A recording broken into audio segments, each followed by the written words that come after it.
So I'm sure you heard the saying that there's nothing new under the sun. Right now, the going hottest thing is the storyline of Polygamous on Netflix. If you haven't seen it, go watch it. If you have seen it, you'll understand this story. And when I say that there's nothing new under the sun, I got a story for you tonight on Pillow Talk.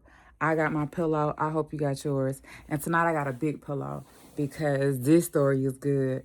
It's just as good as the storyline of Polygamous.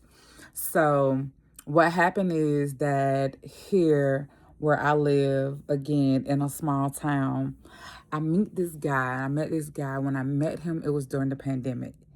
And it was a time in my life where I had just finished school. We was during the pandemic.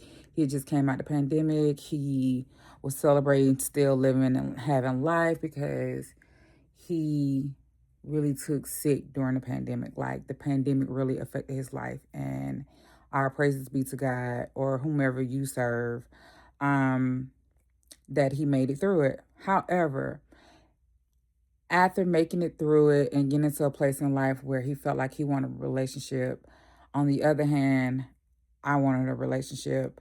And I was like, why not get into the pool of dating again? Like, why not see what's out there? My sister introduced me to Facebook dating. So this guy matched with me on Facebook dating. After he matched with me on Facebook dating, we began to talk. You know how I go. Having a small talk, he asked me if he could give me his number. He gave me his number. After he gave me his number, the conversation went well for so long. We talked and talked and talked and talked. Come to find out, he was an investigator. And by him being an investigator and he was finding out all these little informations about me that I didn't give him, that made me like, let me do a little investigation work on you. I did my investigation work, and guess what I found out? Yeah, this man was a pastor. Okay, cool. A pastor, that's different. I'm an adult, I can handle that. I grew up in the church. I love God. I know God. That might even be better for me anyway. So I was not at first fond of the idea of dating a pastor, but I became fond of it because I was like, maybe that's what the Bible called equally yoked. Somebody that love God, trust God, that worship, serve, and everything like that. So after finding out that he was a pastor, we began to talk, and he thought I was gonna leave him, but I didn't because I was like, I'm a PK, and that's all I know is the church. So why would I leave you? And we began to talk, we began to date, we began to get to know each other, as he loves to say. Let's get to know each other. Now we're a year and some change in. We're feeling each other. At this time, we done been intimate.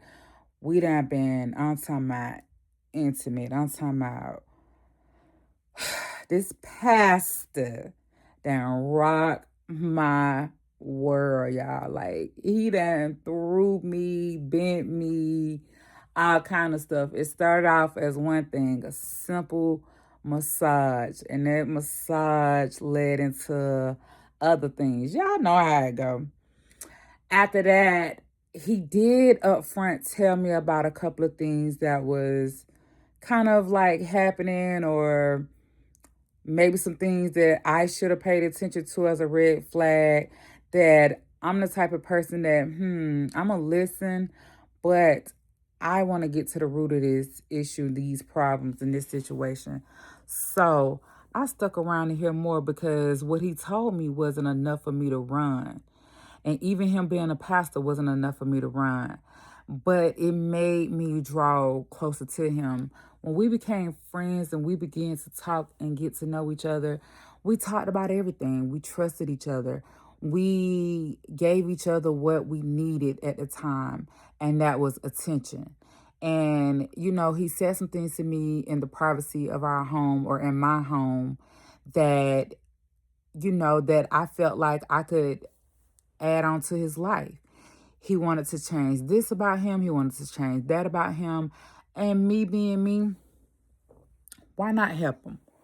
What are we? Women that are nurturers. Men are usually providers, protectors, And women give that nurturing feeling comfort to men that they need. And so, me being the woman that I am, I helped him reach his highest potential, his highest looks, everything, just to come find out that this pastor, y'all, this pastor who was preaching and saving souls, was sleeping with multiple women in the church. Two of them was already on the scene before I got there. One of them thought that they were in a relationship. One of them was just madly in love with him. But the women that was in love with him and wanted him and thought that they were in a relationship with him, one of them was a church whore. Like, that was her story. That was her life. She was a simple, small-minded, small-town girl who did nothing but sleep around with pastors, whether they were married or single. I've told this story before. If you haven't heard it, go back a couple of stories and look and watch. Now this is a new story. But as I was saying, there were two women already on the scene. I went to a gathering that they had for him. Gathering. They had a birthday party surprise dinner that one threw for him, one of the ones that was crushing on him, the church hoe. And then the other one was there because she loved him. And whereas one end of the church was like boosting the one that thought that she was in a relationship with him, boosting her head up, asking him, "What did you get your boyfriend? What did you get your man for his birthday?" All while I'm sitting at the table and they don't know anything about me. You don't even know who I am. Yeah, you know my name. Yeah, I've been around for a while. But do you know why I'm really here? Did he really tell you why I'm here? And so, with all of that being said, them boosting her head up, asking, "What did you get him for his birthday?" And she so blushed, as we do, and pulled out her phone and began to show the reel or the cameo that she had done for him as a gift. And then the other one who threw the surprise party made a seating arrangement so that she could sit close to him and his friends, and everybody else could sit on down to the other end of the table. But as long as she had the center of attention, oh yeah, and her gift was a cake. Whereas me, the third woman, here blindsided, and the pastor who preached the unadulterated truth every Sunday said to me, "Oh no, these women are just women at the church." Number one, Cameo was not his type. And the church hoe, oh, she just goes to the church. She just do this, she just do that. So here I am thinking that, oh, okay, well, I'm going to believe what you say until I see different. And so I was believing that these women were just crazy, or they just, maybe was in love. They had a crush on him. There's nothing wrong with having a crush on someone.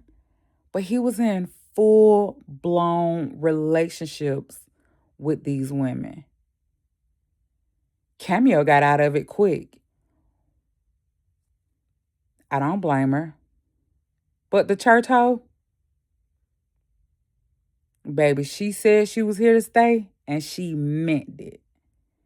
Me, on the other hand, I'm in the middle blindsided because I didn't know all of this had took place. I didn't know that this was going on. It wasn't until I had to do my research, I had to do my background on him like he did on me to find all of these things out.